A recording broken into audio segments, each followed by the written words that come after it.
માળિયા હાટીના ખાતે એપીએમસી દ્વારા ખેડૂતોની તુવેર ટેકાના ભાવે ખરીદી માટે ત્રીજું કેન્દ્ર ખુલ્લું મૂકવામાં આવ્યું। Story by Pratap Sisodia, Maliya Hatina માન્યુઝ।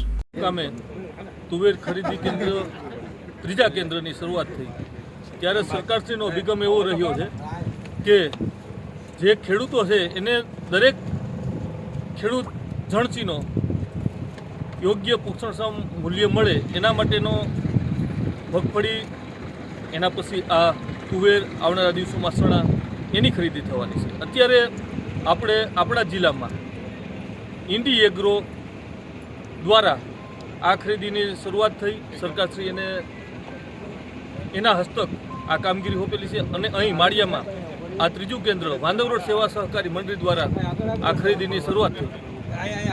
આ ખરીદી દરેક ખેડૂતોને પૂરેપૂરી સવલતથી અને પૂરી સરળતાથી ખરીદી થાય એના માટે થઈ એ ખરીદીના સંચાલકો, માર્કેટિંગ યાર્ડ, તાલુકાના આગેવાનો અને ઇન્ડી એગ્રોના પ્રતિનિધિઓ હાજરી આપે છે।